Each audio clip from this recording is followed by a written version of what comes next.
కూర్చో.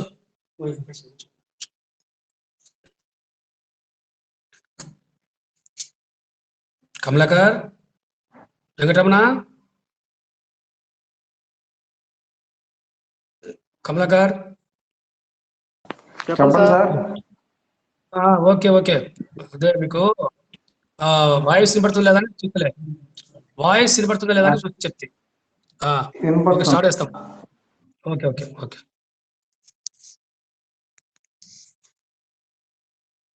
భారత రాజకీయ ప్రక్రియలో భాగంగా మనము మార్క్సిజం యొక్క ప్రధాన సూత్రాల గురించి నిన్నటి క్లాసులో చెప్పడం జరిగింది. ఈరోజు మనము సెక్యులరిజం గురించి, లౌకికవాదం అనగానేమి, లౌకికవాదం యొక్క భావనలు, తర్వాత లౌకికవాదం యొక్క సుగుణాలు, వాటి గురించి కొన్ని విషయాలు చెప్పుకోవడం జరుగుతుంది. ముఖ్యంగా ఇంట్రడక్షన్, లౌకికవాదము అనగానేమి అనేది మనం తెలుసుకుంటే, లౌకికవాదం అనేది ఒక ప్రధానమైన సామాజిక రాజకీయ దృగ్విషయం అని చెప్పవచ్చు. సెక్యులరిజం అనేది ఒక ప్రధానమైన సామాజిక సంబంధమైనది, ఒక రాజకీయంకి సంబంధమైన భావన అని చెప్పవచ్చు. సమకాలీన ప్రపంచ దేశాల్లో ప్రభుత్వం యొక్క కార్యకలాపాల్లో లౌకికతను అనుసరిస్తున్నాయని మనం చెప్పవచ్చు. కాబట్టి లౌకికవాదము ప్రత్యేకంగా మతంతో సంబంధం లేని స్వతంత్ర ఆదర్శాలను ప్రబోధిస్తుందని మనం చెప్పవచ్చు.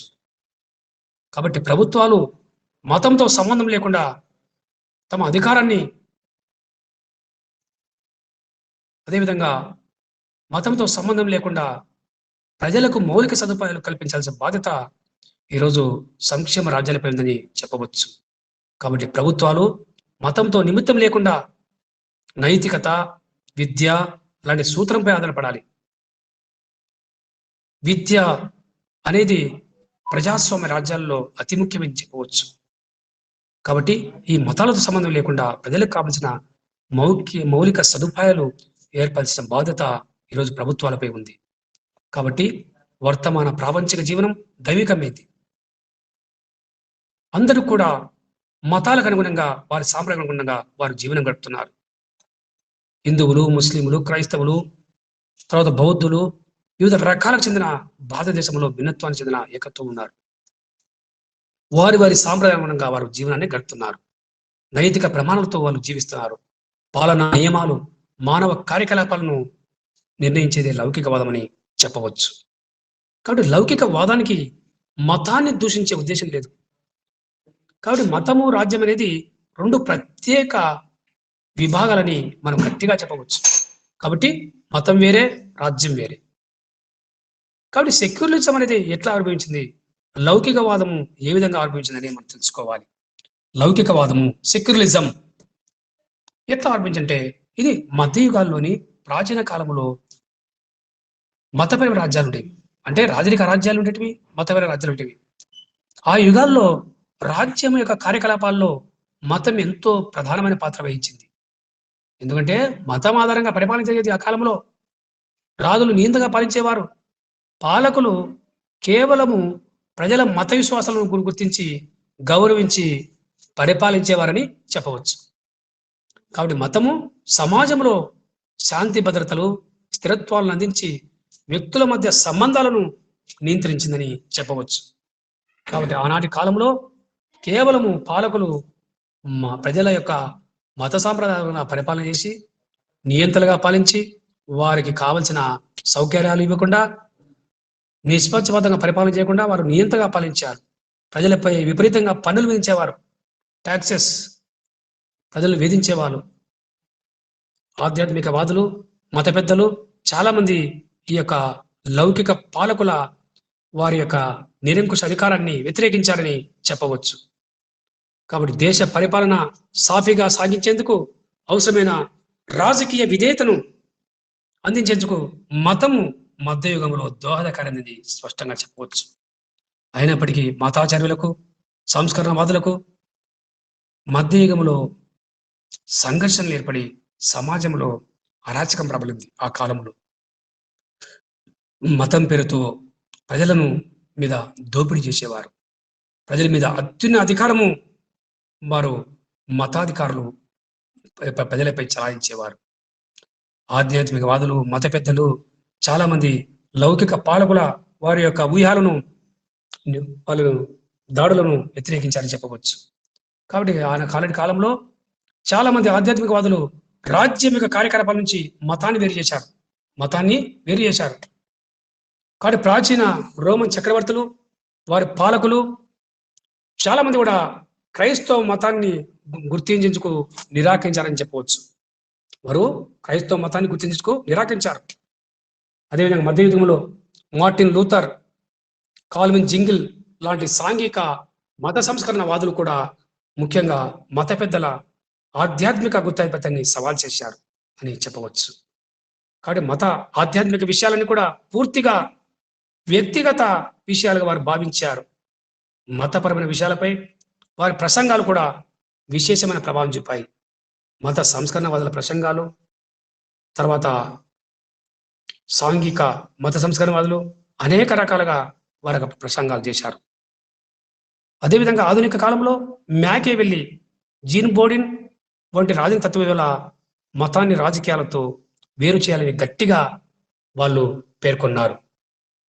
జాన్ లాక్ వంటి ఉదారవాద తత్వవేత్తలు కూడా మత సహనాన్ని ప్రజలు అనుసరించాలని చెప్పి వాళ్ళు స్పష్టంగా చెప్పడం జరిగిందని చెప్పవచ్చు.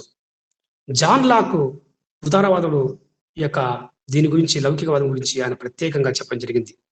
కానీ తాత్వికవేత్తల రచనలు కాలక్రమేణా ప్రజలపై ముఖ్యంగా ప్రభావం చూపడంతో మతం అనేది ఒక వైయక్తిక స్వీయ కార్యకలాపాలంగా భావించడం జరిగింది. కాబట్టి ఆనాటి అమెరికా దేశ అధ్యక్షుడైన జాఫర్సన్ కూడా లౌకికవాదాన్ని నిజమైన అర్థాన్ని వివరిస్తూ రాజ్యము మతం మధ్య ఒక స్పష్టమైన హద్దులు ఉన్నాయని చెప్పి ఆయన చెప్పడం జరిగింది. కాబట్టి ఆధునిక కాలంలో లౌకికవాదాన్ని కొన్ని కారణాలు కూడా ప్రగాఢంగా ప్రభావితం చేస్తాయని చెప్పి చెప్పవచ్చు. ఈ విధంగా లౌకికవాదం యొక్క ఆవిర్భావము, మనము పరిచయం గురించి ఇప్పుడు తెలుసుకోవడం జరిగింది. తర్వాత లౌకికవాదము అర్థము, meaning of definition of secularism. లౌకికవాదము అర్థము, సెక్యులరిజం అంటే సెక్యులర్ అనే ఆంగ్ల పదానికి లాటిన్ భాషలో ఏమొస్తుంది? ఇహలోకము, దిస్ వరల్డ్. లాటిన్ భాషలో అర్థమేమి? ఇహలోకము, దిస్ వరల్డ్. ఈ పదం మతానికి వ్యతిరేకమనే అర్థాన్ని ఇస్తుంది. మతానికి వ్యతిరేకమనే అర్థాన్ని స్పష్టంగా సూచిస్తుంది. కాబట్టి ఈ ఆధునిక కాలంలో ఈ పదాన్ని మొదటిసారిగా ఎవరు వాడారు? 1851లో ముఖ్యంగా ఈ యొక్క బ్రిటిష్ రచయితన జార్జ్ జాకబ్ హోలియక్ ఉపయోగించాడు. ఈ పదాన్ని, సెక్యులరిజం అనే పదాన్ని మొట్టమొదట 1851లో జార్జ్ జాకబ్ హోలియక్ ఉపయోగించారు. లౌకికవాదం అనే పదాన్ని అనేక మంది రచయితలు రకరకాలుగా పేర్కొన్నారు.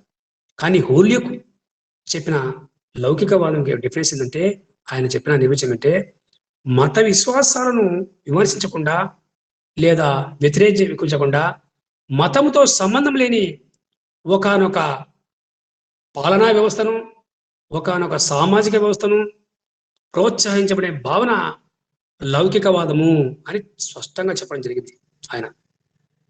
కాబట్టి ఈ విధంగా మనకు లౌకికవాదము అర్థం గురించి, తర్వాత ఈ యొక్క డెఫినేషన్ గురించి ఆయన స్పష్టంగా మనకు చెప్పడం జరిగింది. ఆ తర్వాత లౌకికవాదం యొక్క రకాల గురించి తెలుసుకుందాం. Types of secularism. లౌకికవాదం ప్రధానంగా రెండు రకాలుగా ఉంటుంది. 2 టైప్స్: వ్యక్తిపరమైన లౌకికవాదము, వస్తుపరమైన లౌకికవాదం. కాబట్టి వ్యక్తిపరమైన లౌకికవాదం అనేది ప్రజల యొక్క దైనందిక సామాజిక కార్యకలాపాలు మతపరమైన భావాల నుంచి క్రమేణా విడదీయటకు సంబంధించినదని చెప్పవచ్చు. కాబట్టి వ్యక్తిపరమైన లౌకికవాదం అంటే ఏమి? ప్రజల దైనందిక కార్యకలాపాలు మతపరమైన భావాల నుంచి క్రమేణా ఈ యొక్క విడదీయడానికి సంబంధించినది చెప్పవచ్చు. కాబట్టి మతం అనేది వ్యక్తులను వారి దైవానికి ఉండే వైయక్తిక అంశం. వ్యక్తులకు తర్వాత వారికి మధ్య దైవానికి మధ్య ఉన్న ఒక ముఖ్యమైన అంశం అని చెప్పవచ్చు. ఇక రెండవది వస్తుపరమైన లౌకికవాదం అన్నారు. ఇది ప్రభుత్వం యొక్క కార్యకలాపాలు, ప్రజా జీవనానికి సంబంధించిన సంస్థలలో మతపరమైన వేడుకలకు ఏమాత్రం వీలైన పరిస్థితిని సూచిస్తుంది. వస్తుపరమైన లౌకికవాదం అని మనం చెప్పవచ్చు. కాబట్టి లౌకికవాదము రకాల గురించి తెలుసుకున్నాం. Types of secularism. లౌకికవాదము 2 రకాలుగా ఉంది. వ్యక్తిపరమైన లౌకికవాదము, వస్తుపరమైన లౌకికవాదం అన్నాం.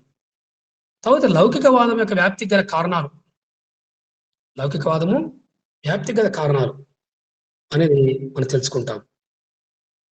కాబట్టి లౌకికవాద వ్యాప్తి గల కారకాలు ఏమున్నాయంటే, ముఖ్యంగా మూఢనమ్మకాల పట్ల ప్రజల్లో వ్యతిరేక ధోరణి. ఆనాటి స్వాతంత్రం రాకపూర్వము అనేక మూఢనమ్మకాలున్నాయి. ప్రజలు అంతరాలకు, తాయెత్తులకు ఎక్కువగా ఇష్టపడేవారు. ఈరోజు మూఢనమ్మకాల పట్ల ప్రజల్లో వ్యతిరేకం వచ్చింది. హేతుబద్ధమైన చింతన, వ్యాప్తి, ఆలోచన, అభిప్రాయాలు మారినాయి. ప్రజల్లో ఒక మార్పు వచ్చింది. సమాజంలో, ప్రభుత్వంలో ప్రజల్లో మార్పు రావడం జరిగింది. తర్వాత ప్రజాస్వామ్య విలువలు, ప్రజల యొక్క విలువల్లో మార్పు వచ్చింది. సంస్థల విస్తరణ, జనాభా పెరగడం వలన, ఈ యొక్క ప్రజల యొక్క జీవన పరిస్థితులు మెరుగుపడడం వలన, ఈ యొక్క నగర జీవనం వలన ముఖ్యంగా సంస్థలు కూడా విస్తరించాయి. అదేవిధంగా శాస్త్ర సాంకేతిక రంగాల్లో పురోగతి సాధించడం జరిగింది. స్వాతంత్రం రాకపూర్వం వేరే రకంగా ఉంటే, స్వాతంత్రం వచ్చిన తర్వాత ప్రజల యొక్క జీవన మార్పు, తర్వాత ఈ యొక్క పరిస్థితుల కారణంగా జనాభా వేగవంతంగా పెరగడం వలన శాస్త్ర సాంకేతిక రంగంలో మార్పు రావడం. ఇతర దేశాల నుంచి మనము దిగుమతి చేసుకుంటున్నాము. సైనిక రంగంలో, తర్వాత వాణిజ్య రంగంలో అనేక మార్పులు రావడంతో మనము ఇంకా అభివృద్ధి చెందిన దేశం అని చెప్పాలి. అభివృద్ధి చెందిన దేశాల నుంచి శాస్త్ర సాంకేతిక రంగాల్లో మనము పురోగతి వైపు చూసి అవి మన వైపు తిప్పుకోవడం జరిగింది. తర్వాత మతపరమైన విద్వేషాల పట్ల, మతపరమైన వ్యాఖ్యల పట్ల, మత సంస్థల పట్ల మన ప్రభుత్వము ఎంతో జాగ్రత్తగా ఉండి మతపరమైన దోషాల పట్ల అప్రమత్తంగా ఉందని చెప్పి మనము చెప్పవచ్చు. భారత ప్రభుత్వము కఠినమైన నిబంధనలతో రాజ్యాంగంలోని వివిధ అమెండ్మెంట్లు పెట్టి, ఆర్టికల్స్ నిబంధనలు పెట్టి మత సంస్థల పట్ల, ఉగ్రవాదాల పట్ల కఠినమైన చర్యలు తీసుకుంటుందని చెప్పి చెప్పవచ్చు. రాజ్యాంగమైన శాసనాల ద్వారా హిందూ యొక్క సంస్కరణను, ముస్లిం సంస్కరణను, క్రైస్తవ సంస్కరణను అన్నిటి కూడా వారి ప్రజల అభిప్రాయంగా శాసనాలు రూపొందించడం జరిగింది. తర్వాత సామాజిక శాసనాలు భారతదేశంలో బలంగా ఉండడం అదొక కారణం. లౌకిక యొక్క దృక్పథము, ఆవశ్యకత పెరగడం కారణము. లౌకికవాద వ్యాప్తికి ఇవన్నీ కారకాలు ఉన్నాయి. తర్వాత సామాజిక ఆర్థిక రంగాల్లో వ్యక్తుల పురోగతి ఉంది. రాజ్యాంగ నిపుణుల అభిప్రాయాలు తీసుకుంటున్నారు, సాహిత్యవేత్తల అభిప్రాయాలు తీసుకుంటున్నారు, తర్వాత సమర్థవంతమైన నాయకుల అభిప్రాయాలు తీసుకుంటున్నారు. ఇలా రాజకీయ నాయకుల అభిప్రాయాలు తీసుకుంటున్నారు. ఇట్లా వ్యక్తుల పురోగతి వైపు సాగుతుంది. నాయకత్వంలో మార్పు, రాజకీయ నాయకత్వంలో మార్పు. ఆ రోజు ఇందిరాగాంధీ, తర్వాత గాంధీ యొక్క వారసుల యొక్క రాజకీయ నాయకుల ప్రభుత్వాలు వస్తే ఈరోజు ప్రత్యామ్నాయంగా సంకీర్ణ ప్రభుత్వాల యుగం రావడం జరిగింది. కాబట్టి లౌకిక రాజకీయ నాయకత్వ ప్రభావం వచ్చింది. హిందువుల కోసమని వాళ్ళంటే మేము అనే ఈ ప్రభుత్వాలలో ఆ యొక్క లౌకికవాదం లేకుండా ప్రభుత్వాలు స్థిరంగా, సంకీర్ణ ప్రభుత్వాల్లో లౌకికవాదం లేకుండా, తావు లేకుండా ప్రభుత్వాలు ఏర్పడుతున్నాయి. అంతర్జాతీయ అదేవిధంగా ఈ లౌకికవాద వ్యాప్తి గల కారకాల్లో మన భారతదేశంలో లౌకిక రాజ్యం అనే భావన ప్రపంచానికి కూడా చెప్పడం జరిగింది. మన రాజకీయ నాయకులు, ప్రభుత్వాది నేతలు, రాజ్యాంగ నేతలు కూడా భారతదేశం అన్ని మతాలను గౌరవిస్తుంది, ఇతర దేశాల నుంచి వచ్చిన వాళ్ళకి వాళ్ళు ప్రశాంతంగా ఉండడానికి వారికి సెక్యూరిటీ రక్షణ ఇస్తుంది, ఎటువంటి లౌకిక భావాలు లేవు భారతదేశంలో అని స్పష్టంగా చెప్పడం జరిగింది. కాబట్టి ప్రభుత్వాధినేతలు రాజ్యాంగానికి అనుగుణంగా ఇతర దేశాలు ఎవరైనా మన దేశానికి వస్తే విదేశీయులు వారికి కావలసిన రక్షణ, శాంతి భద్రతలు కాపాడమే భారత ప్రభుత్వము.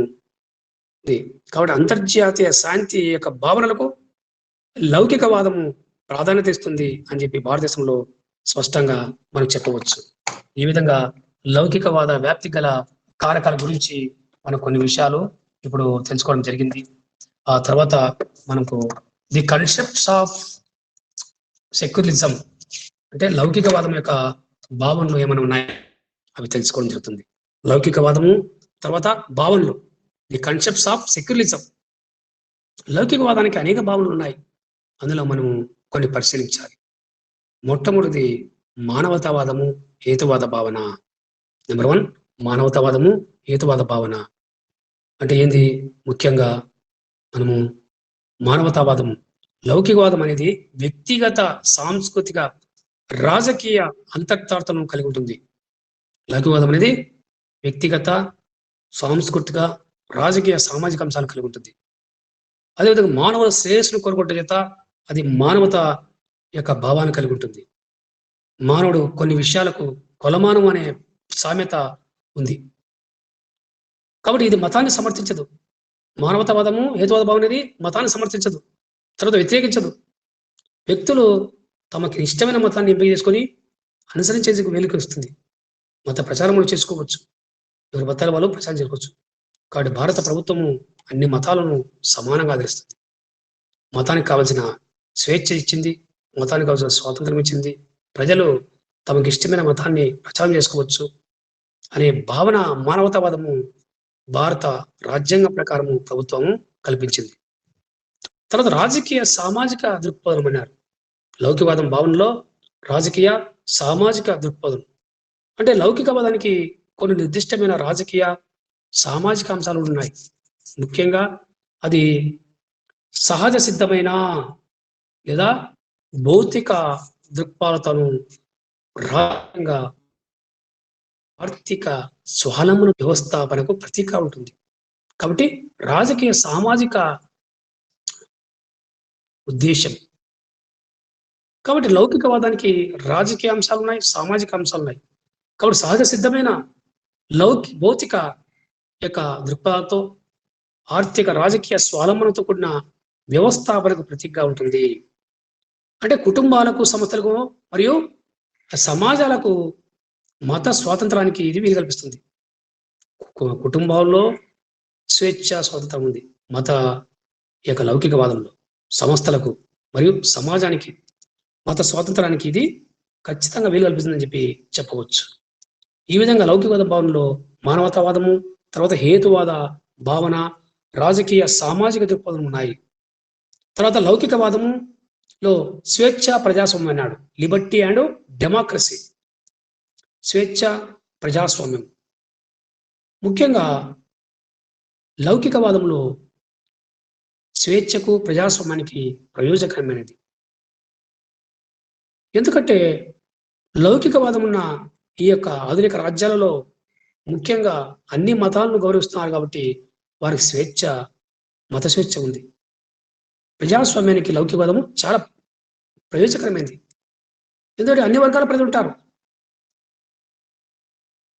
ముస్లిమ్స్ ఉంటారు, క్రైస్తవులు ఉంటారు, అల్పసంఖ్యాక వారు, మైనార్టీలు అందరూ ఉంటారు. కాబట్టి చాలా ప్రయోజకమైనది.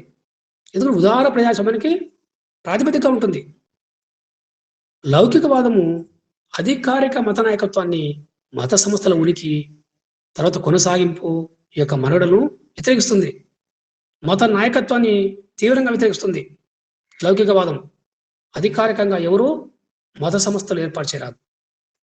వారి యొక్క మత కార్యక్రమాలు ఏర్పరచుకోవచ్చు. మత సహనంతో వారు సభలు, తర్వాత బహిరంగంగా ఏర్పాటు చేసుకో తప్ప మత నాయకత్వాన్ని, మత సంస్థల ఉనికి, కొనసాగింపు ఇవన్నీ కూడా వ్యతిరేకిస్తుంది. కాబట్టి ప్రజాస్వామ్యము, ప్రభుత్వ అధికారాల వికేంద్రీకరణను సమర్థిస్తుంది అని చెప్పవచ్చు. తర్వాత మతం పట్ల వ్యతిరేకత. లౌకికవాదం యొక్క భావన మొట్టమొదటి ముఖ్యమైనది ఏంటంటే మతం పట్ల వ్యతిరేకత. Opposition to religion. అంటే లౌకికవాదము ప్రజల యొక్క వ్యవహారాలను, కార్యకలాపాలను మతం సమర్థించడాన్ని తీవ్రంగా వ్యతిరేకిస్తుంది. మతాధికారుల ప్రాబల్యతను ఖండిస్తుంది. కాబట్టి మతం యొక్క ఆ యొక్క అధిపతిని, తర్వాత ప్రజల యొక్క కార్యకలాపాలను, మతాన్ని సమర్థించే నాయకులను తీవ్రంగా వ్యతిరేకిస్తుందని చెప్పవచ్చు. కానీ మానవ జీవనానికి సంబంధించిన ప్రధాన అంశాలలో, అప్రధాన అంశాలలో మతం ఒకటిగా పేర్కొంటూ మత ప్రాధాన్యాన్ని తగ్గిస్తుందని చెప్పవచ్చు. కాబట్టి మతం యొక్క ప్రాధాన్యతని తగ్గిస్తుంది. సమాజంలో శాంతి భద్రతకు భంగం కలిగిన రీతిలో ప్రజలు వారి మత కార్యకలాపాలు నిర్వహించుకోవచ్చు. మత సాంప్రదాయాలకు భారత ప్రభుత్వము ప్రత్యేకంగా అన్ని మతాల యొక్క అభిప్రాయాలను గౌరవిస్తుంది అని చెప్పవచ్చు. వారి విశ్వాసాలను ఆధునిక ప్రభుత్వాలు గౌరవిస్తున్నాయి. వారి ఆచారాలను ఆధునిక ప్రభుత్వాలు అనుసరిస్తున్నాయి అని చెప్పవచ్చు. ప్రజాస్వామ్య రాజ్యంలో ప్రజల యొక్క కార్యకలాపాలను లౌకికవాదం వారి యొక్క అభిప్రాయాలను గౌరవిస్తుంది. కాబట్టి ఇతర మతాలకు చెందిన వారి యొక్క విషయాలు జోక్యం చేసుకోరాదు. ఏ విధమైన అపకారం చేయరాదు. ఇతర మతాలకు ఏ విధమైన ఇతర మతాలను ద్వేషించరాదు. ఇతర మతాలను అసూయతో ఉండరాదు. కాబట్టి కలిగించకుండా వ్యక్తులు వారి మత కార్యకలాపాలను నిర్మించుకోవచ్చు. వారి యొక్క మత కార్యకలాపాలు స్వేచ్ఛగా నిర్వహించుకోవచ్చని లౌకికవాదం చెప్పడం జరిగింది. రాజ్యాంగబద్ధంగా వారికి కల్పించిన హక్కులు వారి యొక్క స్వేచ్ఛ వాళ్ళు నిరాకటంగా మత కార్యకలాపాలు నిర్వహించుకోవచ్చు. రాజ్యాంగపు మహోన్నత ఆశయాలు ఆకాంక్షలను ప్రతి ఒక్కరు దృష్టిలో ఉంచుకోవాలి. ఉంచుకొని ఆ యొక్క అంశాలను దృష్టిలో ఉంచుకొని ఆశయాలను దృష్టిలో ఉంచుకొని దానికి అనుగుణంగా మత కార్యకలాపాలు వాళ్ళు నిర్వహించుకోవచ్చని చెప్పడం జరిగింది. ఈ విధంగా లౌకికవాదము యొక్క భావన ఉంటే concept secularism of concept of secularism. మొట్టమొదటిది మానవతావాదం అన్నాం, హేతువాద భావన. తర్వాత రెండవది రాజకీయ సామాజిక దృక్పథం. 3 స్వేచ్ఛ సమాజం. 4 మతం పట్ల వ్యతిరేకత. ఈ విధంగా ఆ లౌకికవాదము యొక్క భావనల గురించి కూడా మనము చెప్పడం జరిగింది. ఈ విధంగా మనకు లౌకికవాదం అనగానేమి, లౌకికవాదం యొక్క అర్థము, తర్వాత లౌకికవాదము యొక్క కన్సెప్ట్స్ ఆఫ్ భావనలు గురించి మనం స్పష్టంగా చెప్పడం జరిగింది. తర్వాత లౌకికవాదం యొక్క సుగుణాలు తెలుసుకుంటాం. మెరిట్స్ ఆఫ్ సెక్యులరిజం అంటే లౌకికవాదము యొక్క సుగుణాలు. ఆధునిక రాజ్యాలలో, ముఖ్యంగా ప్రజాస్వామ్య రాజ్యాలలో ఆర్థిక, సామాజిక, రాజకీయ సమస్యలను పరిష్కరించే విషయంలో లౌకికవాదం ఎంతో ప్రాముఖ్యత కలిగిందని చెప్పి మనము చెప్పవచ్చు. కాబట్టి లౌకికవాదాన్ని అనేక అంశాల్లో దీన్ని విశదీకరిస్తున్నారు. ఈరోజు రాజకీయ రంగాల్లో, సామాజికంలో, ప్రభుత్వ కార్యకలాపాల్లో ఈ యొక్క లౌకికవాదం దాన్ని పరిష్కరించే స్థాయిలో విశదీకరిస్తున్నారు. కాబట్టి లౌకికవాదాన్ని వారు ఏమన్నారు? ఒక హేతుబద్ధమైన భావన అన్నారు. హేతుబద్ధమైన భావనగా పేర్కొన్నారు. కాబట్టి ఆధునిక రాజ్యాలలో సంబంధించిన అనేక పరిణామాలు మనం దృష్టిలో ఉంచుకుంటే ఈరోజు మత ఉగ్రవాద సమస్యలు రావడం జరిగింది. ప్రపంచము ముస్లిం రాజ్యంగా మార్చాలని చెప్పి చాలా షియాలు, ముస్లింలు, ఇరాన్, ఇరాక్, సౌదీ అరేబియా, తర్వాత ఉత్తర కొరియా, నార్త్ కొరియా, చాలా రకాల ఆఫ్ఘనిస్తాన్, పాకిస్తాన్, బంగ్లాదేశ్ జాతులు వస్తే ఈరోజు ముఖ్యంగా మత ఉగ్రవాద సంస్థలు ఈరోజు మత రాజ్యంగా మార్చాలని చెప్పి ఆలోచన ఉంది. అంటే భారతదేశాన్ని ముస్లిం రాజ్యంగా మార్చాలని ఉగ్రవాదులు ప్రయత్నం చేస్తున్నారు. కాబట్టి ఆధునిక రాజ్యాల్లో సంభవించిన అనేక పరిణామాలు లౌకికవాదాన్ని ఒక ఆదర్శంగా తీసుకున్నారు. ఈరోజు భారతదేశము ఒక ఆదర్శంగా ఉంది, ప్రపంచంలోనే ఒక ఆదర్శంగా ఉంది. ఎవరు ఇచ్చినా భారతదేశంలో స్వేచ్ఛ కల్పిస్తారు. ఏ మతస్థులకైనా. అమెరికా నుంచి వస్తున్నారు, తర్వాత ఇంగ్లాండ్ నుంచి వస్తున్నారు, ఆస్ట్రేలియా, బ్రిటన్, తర్వాత కెనడా, తర్వాత జర్మనీ, ఫ్రాన్స్, ఇట్లా తర్వాత ఈ యొక్క సౌత్ ఆఫ్రికా, ఇట్లా చాలా దేశాల నుంచి ప్రపంచంలో వస్తున్నారు. వారందరూ కూడా స్వేచ్ఛ కల్పిస్తుంది. కాబట్టి భారతదేశంలో లౌకికవాదాన్ని కలిగి ఉంది. కాబట్టి లౌకిక రాజ్యం అంటారు, సెక్యులర్ స్టేట్ అంటారు భారతదేశాన్ని. కాబట్టి లౌకికవాదం ఒక ఆదర్శంగా తీసుకున్నారు. ఈ విధంగా ఎన్నో కొన్ని సుగుణాలు ఉన్నాయని చెప్పవచ్చు. మెరిట్స్ ఆఫ్ సెక్యులరిజం, లౌకికవాదము సుగుణాలు. ఆ సుగుణాలు ఏమనంటే సమత. లౌకికవాదము సమతా ధర్మం పాటిస్తుంది. సమాజానికి ప్రాతిపదికగా ఉంటుంది. సమాజంలో అన్ని వర్గాల వారు సమానంగా, భారత ప్రభుత్వం కూడా ఎలాంటి వివక్షత చూపకుండా అన్ని మతాలకు సమానంగా అవకాశాలు కల్పించడమే భారత ప్రభుత్వం ధ్యేయం. ఆధునిక రాజ్యాల యొక్క ఉద్దేశం ఏంది? కుల, మత, వర్గ భేదం లేకుండా అందరికీ సమాన అవకాశాలు కల్పించడం, ఎలాంటి వివక్షత లేకుండా, అసమానతలు లేకుండా ప్రజలకు ప్రత్యేక సౌకర్యాలు ఏర్పాటు చేయటం. దాంతో ప్రజలు జాతి పట్ల ఎంతో ఒక ఒక దృఢ సంకల్పమైన సానుకూల భావాన్ని కలిగి ఉన్నారని చెప్పవచ్చు. కాబట్టి మానవులు సృష్టించిన అసమానతలు గుర్తించదు. నవ సమాజానికి ప్రాతిపదిక ఈ సమత, ఈక్వాలిటీ అనేది. కాబట్టి న్యాయస్థానాలు కూడా న్యాయమూర్తులు సమత యొక్క ధర్మం పాటించి వాళ్ళు ఇప్పుడు ఈరోజు బలంగా వాళ్ళు యొక్క న్యాయమూర్తి తీర్పిస్తున్నారు. కావున మనకు శుభ్రాల్లో సమత అనేది చాలా ముఖ్యమైనది. రాజకీయలో కానీ, న్యాయ సంబంధమైన విషయాల్లో కానీ, అన్ని విషయాల్లో చూస్తే ఈరోజు లౌకికవాదం యొక్క ముఖ్యంగా సమత యొక్క ధర్మంతోనే ముందుకు జరుగుతుంది. మత స్వాతంత్రం, లౌకికవాదం మత స్వాతంత్రాన్ని ప్రజలు సంపూర్ణంగా దోహదపడుతుంది. ప్రజలు స్వేచ్ఛగా మత స్వాతంత్రాన్ని పొంది వారి యొక్క మత సాంప్రదాయాలను వాళ్ళు ఆచరించడానికి ఎంతో సహాయపడుతుందని చెప్పవచ్చు. కాబట్టి రాజ్యము వ్యక్తుల మత వ్యవహారంలో జోక్యం చేసుకోదు. ఎక్కడైనా గమనించండి, భారతదేశంలో సమాఖ్య వ్యవస్థలో ఆధునిక రాజ్యాలు పోలీసు రాజ్యాలు, ఎందుకంటే శాంతి భద్రతలు కాపాడమే ఈ యొక్క ప్రజల యొక్క ఆధునిక రాజ్యాల యొక్క ధ్యేయం. కాబట్టి రాజ్యము వ్యక్తుల మత వ్యవహారంలో జోక్యం చేసుకోదు. లౌకిక రాజ్యంలో రాజ్యాంగం చాలా కఠినంగా ఉంటుంది. రాజ్యాంగ ప్రకారము అన్ని మతాలకు సమాన రక్షణ కల్పించబడింది. వివిధ చట్టాల ప్రకారమే వాళ్ళకి స్వేచ్ఛ ఇచ్చారు. అన్ని మతాలకు, వ్యక్తులకు తమకిష్ట మతాన్ని స్వీకరించడానికి అవకాశం ఉంది. వ్యక్తులు తమ మతాన్ని ప్రచారం చేసుకునేందుకు, ప్రచారం చేసుకునేందుకు సంపూర్ణమైన స్వేచ్ఛ, స్వాతంత్రము సమాఖ్య వ్యవస్థలో ఉన్నాయని చెప్పవచ్చు.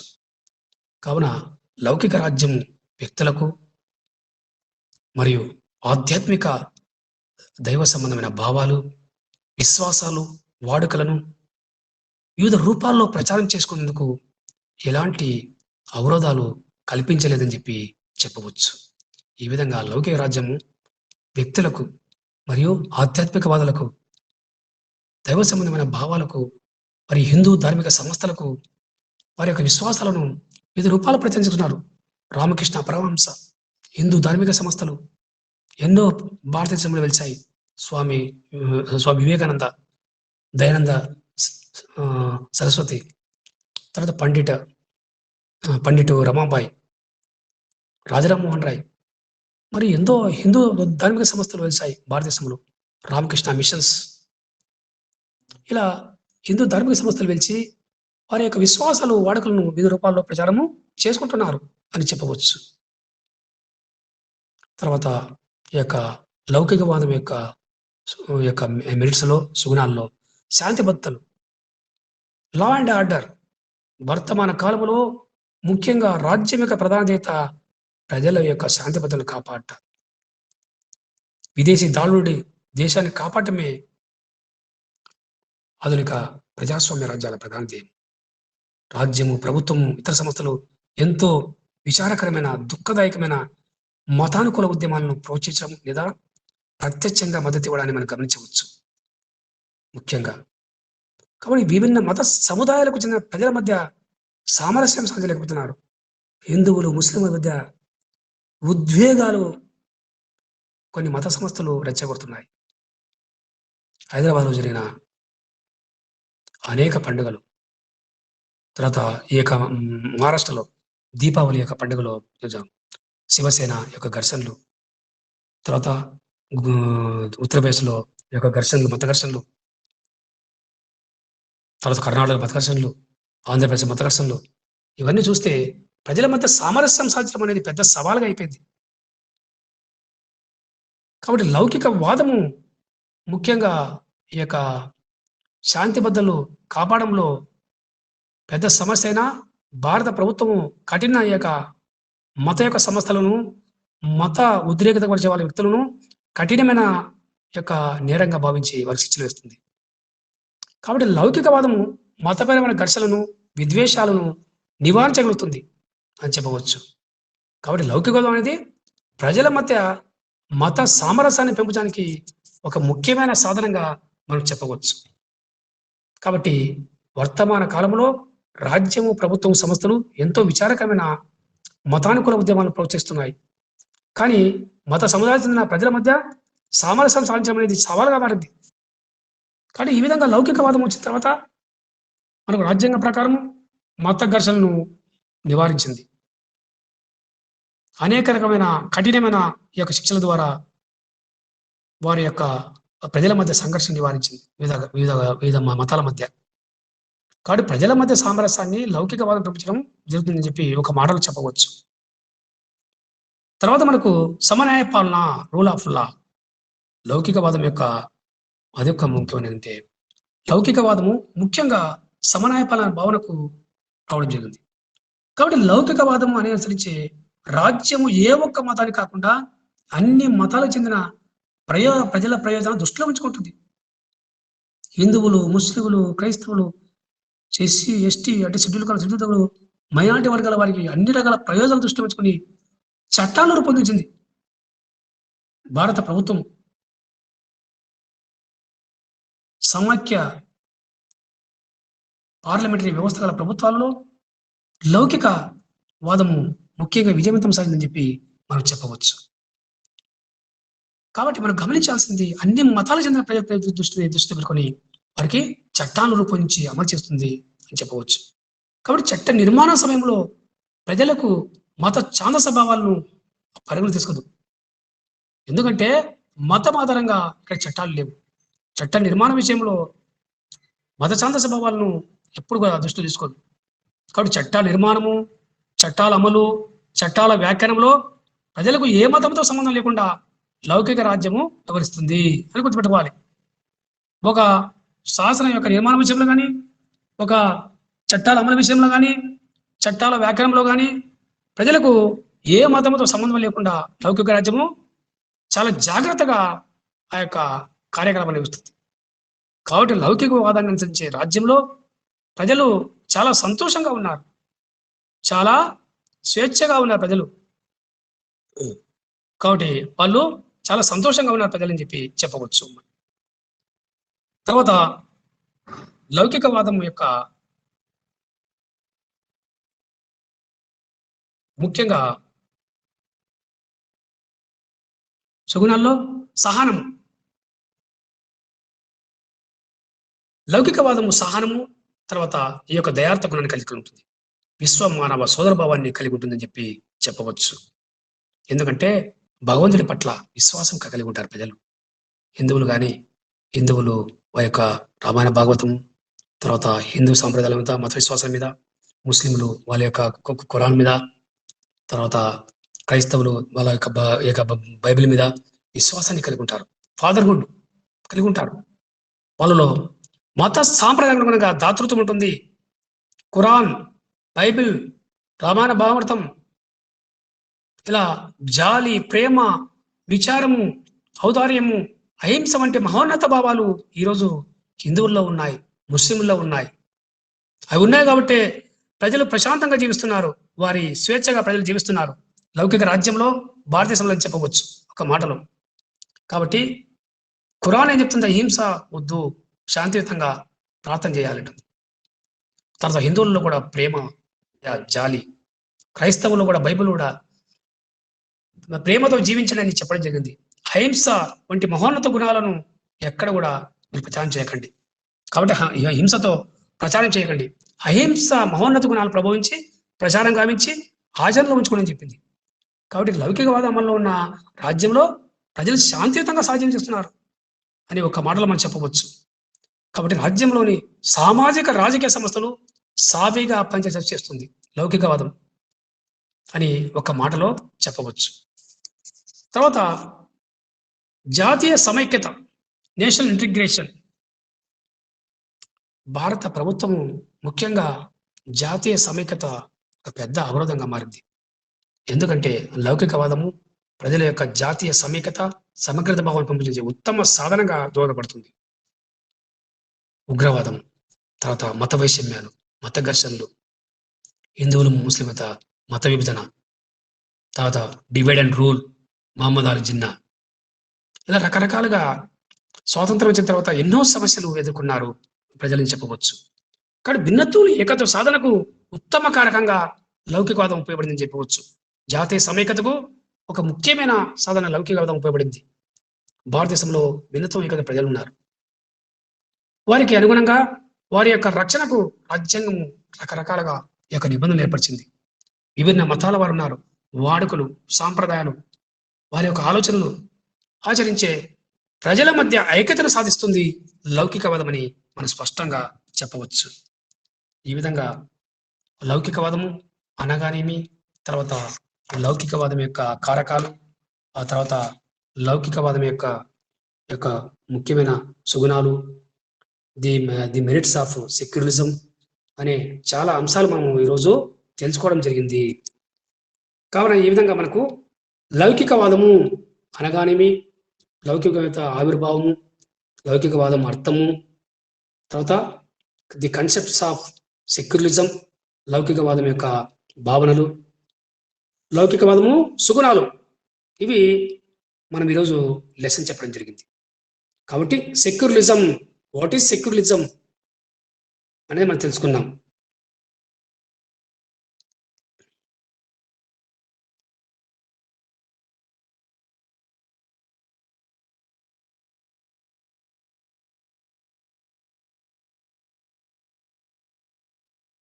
కాబట్టి ఈరోజు సెక్యులరిజం గురించి మనము టాపిక్ చెప్పబడింది.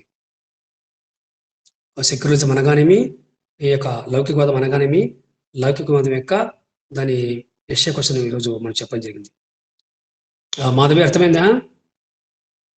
వెంకటరమణ, మాధవి, వెంకటరమణ, మాధవి, వెంకటరమణ అర్థమైందా? Okay sir. క్లాస్ అర్థమైందా? లౌకికవాదము సెక్యులరిజం గురించి, సెక్యులరిజం అర్థమైందా? మాధవి, మాధవి, మాధవి,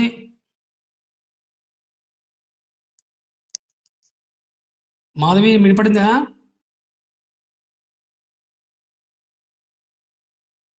మాధవి,